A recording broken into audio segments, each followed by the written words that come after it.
Bismillahirrahmanirrahim. Assalamualaikum warahmatullahi taala wabarakatuh. Berita Al-Hijrah 14 Mac bersama saya Azizah Arifin dan berikut tajuk utama malam ini.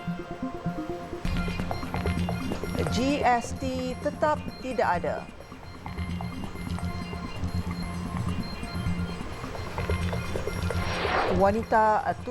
Wanita koma tuntut fasah diluluskan.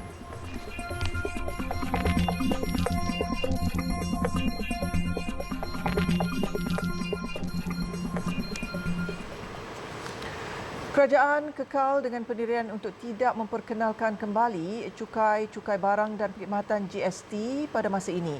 Perdana Menteri Datuk Seri Anwar Ibrahim berkata Malaysia belum bersedia melaksanakan cukai itu kerana tahap pendapatan rakyat masih rendah berbanding negara-negara yang mengguna pakai sistem GST seperti Singapura, New Zealand dan Kanada.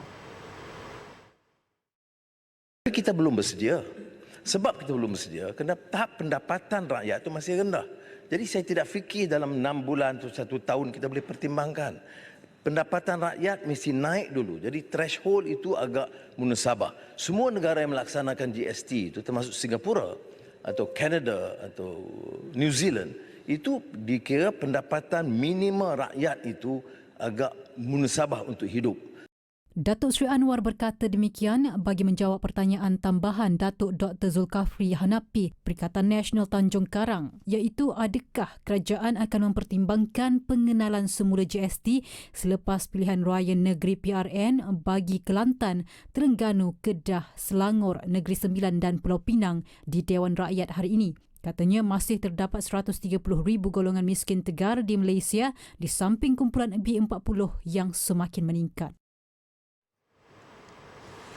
Sementara itu, Perdana Menteri Datuk Seri Anwar Ibrahim mahu pembayaran sumbangan tunai rahmah STR Fasa 2 diagihkan lebih awal iaitu pada April sebelum sambutan Aidilfitri.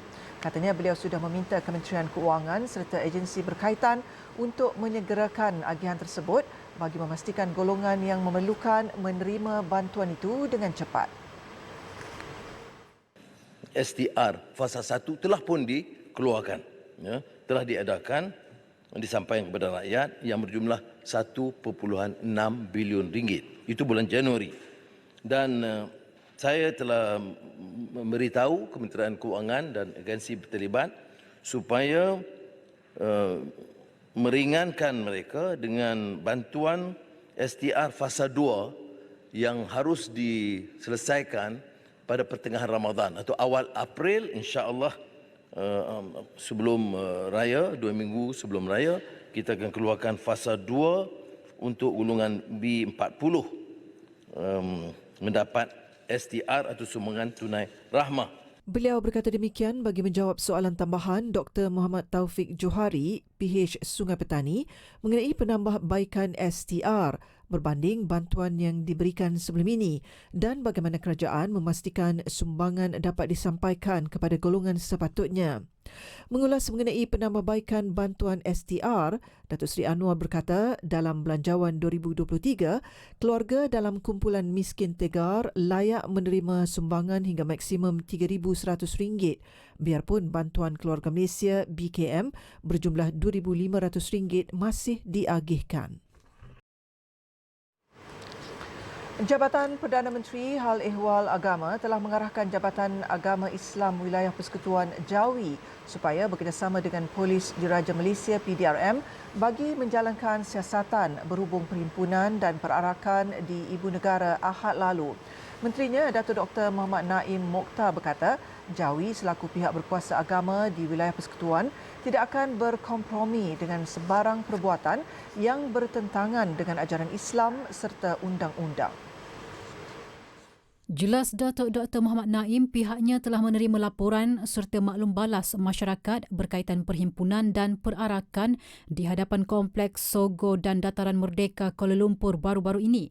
Pihaknya menasihatkan semua pihak agar akur dan menghormati kedudukan Islam seperti yang termaktub dalam Perlembagaan Persekutuan. Beliau berkata apa-apa usaha untuk mempromosi serta menormalisasikan gaya hidup songsang yang bercanggah dengan nilai Islam dan fitrah insan adalah tidak boleh diterima sama sekali. 2 hari lalu PDRM dalam kenyataannya memaklumkan pihaknya telah membuka satu kertas siasatan berhubung penganjuran perhimpunan dan perarakan berkenaan mengikut Seksyen 9-5 Akta Perhimpunan Aman 2012 dan Seksyen 14 Akta Kesalahan Kecil 1995.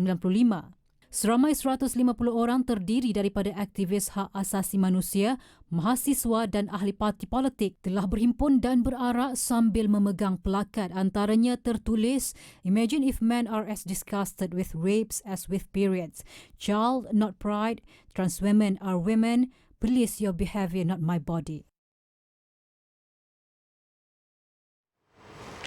Kementerian Dalam Negeri KDN merampas pelbagai alat permainan seks berjumlah 1.1 juta ringgit selepas menyerbu gudang penyimpanan alat permainan itu di Bukit Mertajam, Pulau Pinang. Serbuan dilakukan sepasukan anggota dari bahagian PKK menerusi Ops Maya pada bulan lalu hasil pemantauan di laman jualan secara dalam talian. Setiausaha Bahagian Penguatkuasaan dan Kawalan PKK KDN, Nik Yusaimi Yusof berkata, hasil risikan mendapati premis berkenaan menjadi pusat penyimpanan dan pengedaran pelbagai alat mainan seks yang beroperasi sejak tahun lepas. Katanya, alat permainan seks berkenaan dipasarkan secara dalam talian susulan mendapat permintaan tinggi pelanggan. Siasatan mendapati 22,929 unit permainan seks itu diimport dari negara China dan dijual di atas talian pada harga di antara RM70 hingga RM450 bagi seunit permainan dan ia merupakan alat yang dilarang di negara ini. Premis serbuan ialah sebuah gudang di Bukit Mertajam, Pulau Pinang yang merupakan tempat penyimpanan dan pengedaran pelbagai barang termasuk alat mainan seks ini untuk memenuhi permintaan pelanggan. Hasil risikan juga mendapati kegiatan ini sudah beroperasi sejak tahun 2022. Alat mainan seks ini dipercayai buatan dari luar negara yang dibawa masuk pelbagai kaedah ke dalam negara ini. Ops Maya ini bertujuan untuk membanteras pengedaran, penjualan dan pembelian alat permainan seks yang dilarang kerana berlawanan dari segi moral dan budaya negara ini. Susulan serbuan berkenaan, seorang wanita berusia 29 tahun ditahan dan telah didakwa di Mahkamah Majistret Bukit Mertajam pada 2 Mac lalu dan dikenakan denda RM5,000. Kes berkenaan disiasat mengikut Seksyen 7-1 Akta Mesin Cetak dan Penerbitan 1984 kerana memudaratkan kemoralan dan Seksyen 292-A Kanun Keseksaan kerana mengedar atau menjual barang-barang lucah. Mahkamah Rendah Syariah Seremban hari ini meluluskan permohonan tuntutan fasah oleh wanita yang berada dalam koma, Jahidah Nordin, 44 tahun, terhadap suami yang mencederakannya hingga dia terlantar sejak Mei 2021. Tuntutan fasah terhadap Rosmaini Abdul Rauf, 40 tahun, difailkan dengan berwakilkan adiknya, Fauziah Nordin.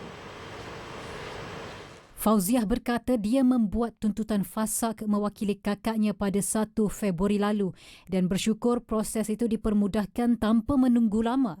Fauziah berkata dia kini lega dan dapat memberi fokus terhadap kes jenayah membabitkan Rosmaini dengan kakaknya yang kini masih lagi dalam perbicaraan di mahkamah.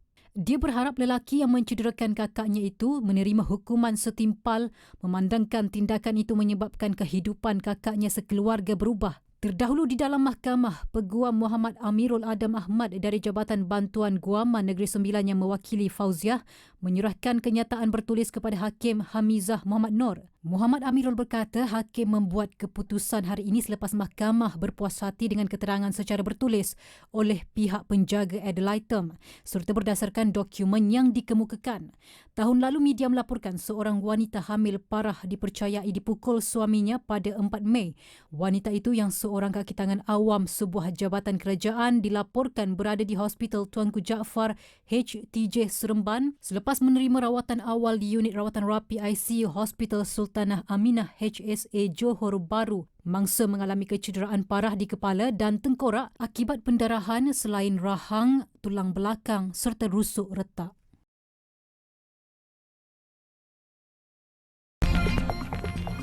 Kerja pembinaan kondominium berhampiran sekolah.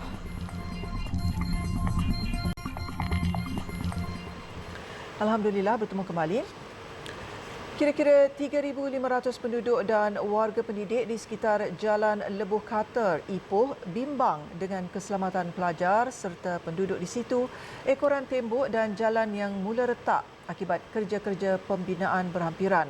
Lebih menggusarkan adalah keselamatan pelajar yang menggunakan jalan berdekatan apabila sesi persekolahan 2023 bermula minggu depan.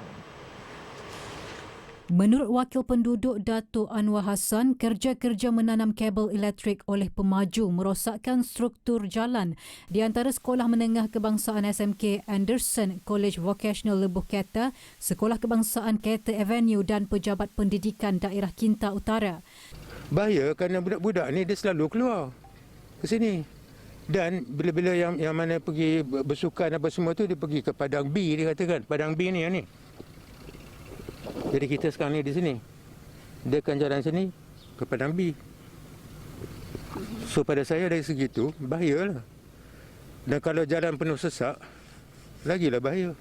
Dakwa Datuk Anwar, debu dan bunyi bising dari kerja-kerja pembinaan yang hanya berjarak 100 meter dari kawasan sekolah juga akan mengganggu pelajar. Katanya kerja-kerja pembinaan jalan yang berada hanya 200 meter dari kawasan sekolah untuk menghubungkan kawasan kondominium baru di situ melanggar kesalahan. Datuk Anwar berkata kerja-kerja meluaskan jalan Lebuh Keta juga telah menyebabkan tembok SMK Anderson yang merupakan sekolah warisan retak. Keadaan itu dakwa Datuk Anwar boleh mengancam keselamatan pelajar yang menunggu ibu bapa dan bas sekolah di tepi-tepi tembok setiap kali waktu balik. Katanya laporan telah dibuat kepada Majlis Bandaraya Ipoh MBI, namun setakat ini belum ada sebarang tindakan diambil. Berbaki kurang seminggu, sesi persekolahan 2023 akan dibuka. Pastinya harapan anak-anak menyarung uniform sekolah, kasut, beg dan keperluan baru. Namun ia tidak menjadi kenyataan buat anak mangsa banjir di Johor. Seperti keluarga Hamidi Ratuman dan Siti Suryati Ahmad Razali dari Kampung Parit, Warijo, Sri Medan, Batu Pahat ini. Dek kerana banjir yang luar biasa, habis segala kelengkapan sekolah 7 anaknya yang berusia 20 hingga 5 tahun ditenggelami bah. Bukan sahaja basah dan rosak, malah kasut sekolah dan kasut sukan semua anaknya hilang dihanyutkan arus banjir. Baju alhamdulillah seadanya. Lepas tu ada yang itulah yang separuh, yang sebahagian tu dah terendam. Kita orang letak memang paras-paras yang tak dijangka dulu para pinggang kan. Kita orang letak paras tu je lah, tak sangka sekarang banjir kali ini parah dada. Memang habis terendam lah, yang mana kat bawah tu habis lah. Buku, beg sekolah. Mana yang selamat-selamat lah. Yang tak selamat tu kita orang redha lah, insyaAllah. Nasib menimpa keluarga ini ibarat sudah jatuh ditimpa tangga kerana perusahaan bengkel kereta milik Hamidi yang terletak di hadapan rumah turut terjejas. 5 kereta pelanggan yang cuba diselamatkan dengan meninggikan kedudukan kereta menggunakan jack gagal. Air pada paras dada menenggelamkan kereta hingga paras tingkap. Barang kesemua adalah 5 biji tu. Lebih tak adalah. Cuma barang-barang tu yang rosak tak tahulah, yang kita dah buka-buka tu kita simpan dalam kan. Semua kena air. Lepas tu enjin kereta pun banyak yang kena air. Itu je lah. Tunggu customer lah. Kita belum jumpa semua customer yang repair kita kat sini. Kebanyakan semua orang sini lah. Semua tak ada orang luar lah. Semua orang kampung sini lah. Semua belum jumpa lah. Tak tahu macam mana cerita lagi lah. So, dia orang pun banjir juga tempat dia orang. Dia orang pun tak keluar lah. Jadi harapnya macam mana bang? Harapnya memahami lah. Harap dia memahami lah. Biarpun belum membeli kelengkapan sekolah baru buat anaknya, namun yuran sekolah sudah diselesaikan buat dua anak Siti Suryati dan Hamidi yang bersekolah asrama tahfiz di Kuantan Pahang. Beri pendedahan kepentingan mempelajari dan membaca Al-Quran. Itu antara fokus penganjuran Karnival Semara Al-Quran Angkatan Tentera Malaysia yang diadakan di Masjid Khalid bin Al-Walid, Kementerian Pertahanan. Karnival itu berlangsung selama 4 hari sehingga 17 Mac ini. Menurut Ketua Pengarah Kor Agama Angkatan Tentera Kagat, Major Jeneral Datuk Muhammad Rashidi Bujai, karnival ini turut dibuka untuk kehadiran orang ramai. Pelbagai aktiviti menarik telah disediakan buat pengunjung, antaranya program Al-Quran Bersanad, program Tagging and Journaling Al-Quran, forum isu Palestin dan Syria, daurah kitab dan motivasi Al-Quran. Bukan itu sahaja, karnival ini turut mengadakan program bagi kanak-kanak yang dikenali sebagai Jerry. Kita selitkan juga dengan program-program masyarakat. Contoh untuk budak-budak, kita adakan Jerry untuk budak-budak. Jerry ini maksudnya jasmani, emosi, rohani dan intelek, untuk kita bagi pendedahan keagamaan kepada kanak-kanak anggota ATM dan ataupun anak-anak di sekitar kawasan Mindef ni. Beliau berkata demikian kepada media selepas melancarkan Karnival Semara Al-Quran peringkat Angkatan Tentera Malaysia ATM 2023. Dalam pada itu, pengunjung juga berpeluang untuk mendengar ceramah kecantikan muslimah, perubatan Islam dan bekam, pemeriksaan kesihatan dan banyak lagi secara percuma. Walaupun kehidupannya bagai dihambat ujian silih berganti, namun seorang ibu tunggal yang menghidap kanser payudara tahap 4 tetap tabah menjaga 4 anak, termasuk seorang yang berstatus orang kurang upaya OKU. Faridah Mat Saleh, 51 tahun yang tinggal di Kampung Senang, Kota Baru, dikesan menghidap penyakit itu sejak 10 tahun lalu di bahagian payudara sebelah kanan sebelum ia sembuh, dan kini dikesan pula pada bahagian payudara sebelah kiri sejak 3 bulan lalu. Walaupun menghidap penyakit itu, Faridah tetap tabah menjalani kehidupan demi 4 anak, termasuk seorang yang menghidap autism, Ku Ahmad Adam Ku Hamzah, 7 tahun. Selain autism, anak bongsunya itu juga mempunyai masalah saraf yang menyebabkan tangan kanannya tidak dapat digerakkan seperti kanak-kanak normal dan terpaksa mendapatkan rawatan fisioterapi setiap 2 bulan sekali di Hospital Universiti Sains Malaysia HUSM Kubang Krian. Faridah berkata ketika kali pertama disahkan mengidap kanser, dia masih mampu berjaga malam untuk menyiapkan beberapa jenis kuih untuk diletakkan di kedai makan. Namun kini sejak 2 bulan lalu, kesihatannya semakin merosot sehingga doktor menasihatkan dia tidak melakukan pekerjaan berat. Bagi meneruskan kehidupan mereka sekeluarga, Faridah kini menjual kopi campuran dan asam boy yang dibungkus dalam plastik dan bekas sebelum diletakkan di 6 kedai runcit sekitar rumahnya dengan pendapatan sekitar RM500 sebulan. Jadi saya lah ni nak buat kerja macam dulu tak boleh. Dulu saya buat kuih, tapi doktor sarankan saya tak boleh jaga malam lah. Kalau jaga malam saya akan naik darah tinggi pula. Akak bah, ini akak. Jadi dengan hak saya nyakit kanser tahap 4 ni, saya rasa tak boleh nak buat kerja berat. Jadi sakit habis seluruh badan. Lepas tu tambah dengan anak istimewa pula. Dia aktif sangat. Jadi saya duduk dalam keletihan lah. Jadi nak buat kerja rumah, nak cari nego lebih-lebih sikit tak boleh lah.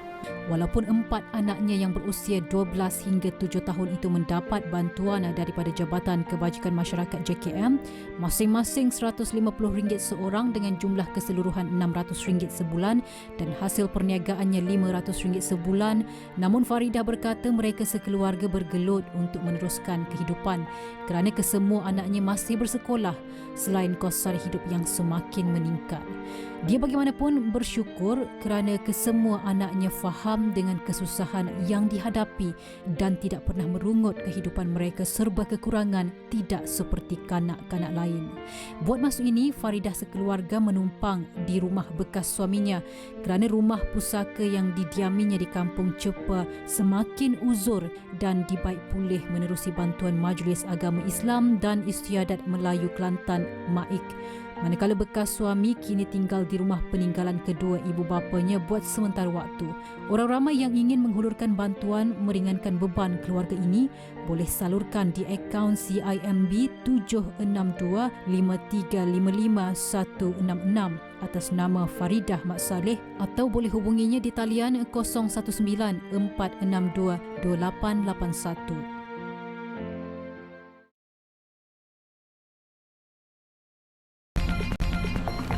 Tahanan Palestin paling tua di penjara Zionis akhirnya dibebaskan. Alhamdulillah, bertemu kembali. Kita beralih ke perkembangan luar negara. Tahanan Palestin paling tua di penjara Zionis dibebaskan. Fuad Shubaki, 83 tahun, sebelum ini dipenjara 17 tahun atas tuduhan menyeludup senjata. Kepulangan Shubaki ke tanah air disambut meriah ahli keluarga dan ratusan rakyat Palestin.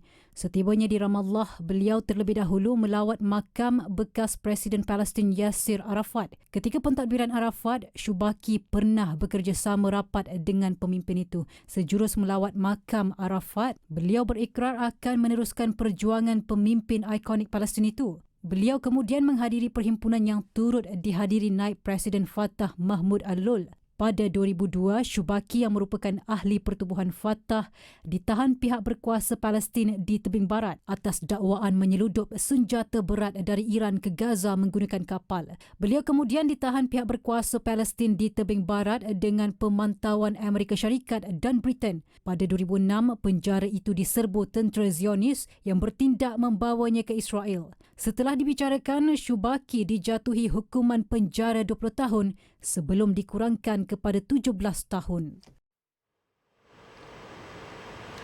Berbau busuk dan menjijikkan. Itu keadaan bandaraya Paris ketika ini yang dipenuhi sampah susulan mogok yang dilancarkan oleh pemungut sampah. Longgokan sampah kelihatan di tepi-tepi jalan termasuk di kawasan tumpuan pelancong seperti Menara Eiffel. Keadaan itu mengecewakan pelancong yang datang ke Paris untuk menikmati keindahannya. Ada yang mengadu tidak lalu makan berikutan bau yang tidak menyenangkan. Tidak ketinggalan pelancong yang mengambil peluang mengambil gambar suasana yang jarang berlaku di bandaraya popular itu. Menurut Datuk Bandar Paris, dianggarkan lebih 4,000 tan tidak dilupuskan di bandaraya itu. Keadaan itu mencetus kebimbangan wujud ancaman kesihatan terhadap orang ramai. Mogok pekerja termasuk pemungut sampah dilancarkan di Perancis sebagai bantahan terhadap cadangan kerajaan meningkatkan umur persaraan. Di timur laut Australia, seekor anak kangaroo berjaya diselamatkan daripada lemas dalam banjir. Kawasan banjir itu juga dipercayai mempunyai buaya. Kangaroo itu ditemui terkapai-kapai di dalam banjir di pekan kecil Burgtown oleh polis Australia. Haiwan marsupial itu kemudiannya ditangkap dan dibawa ke atas bot. Menurut penyelamat, anak kangaroo itu bertuah kerana berjaya diselamatkan sebelum menjadi mangsa sang bedal yang kelihatan di kawasan berhampiran.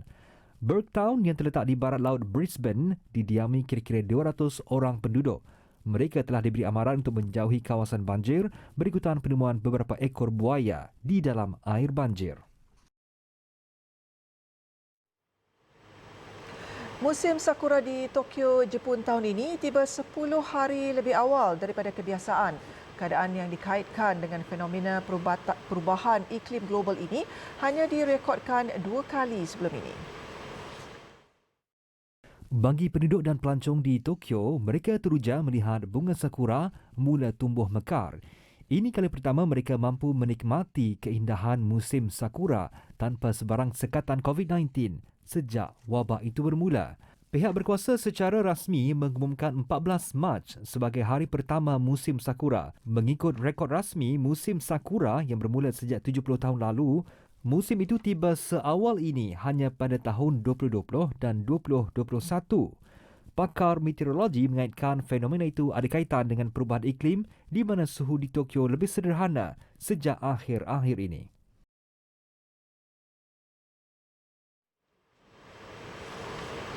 Sekian untuk malam ini. Ikuti banyak lagi kandungan menarik berita Al-Hijrah menerusi platform media sosial seperti Facebook, Twitter, YouTube, Instagram dan TikTok. Juga layari alhijrahnews.com untuk laporan berita dalam dan luar negara serta artikel eksklusif. Saya Aziz Arifin, satukan ummah dengan ilmu bagi memperkasa Malaysia Madani. Assalamualaikum dan selamat malam.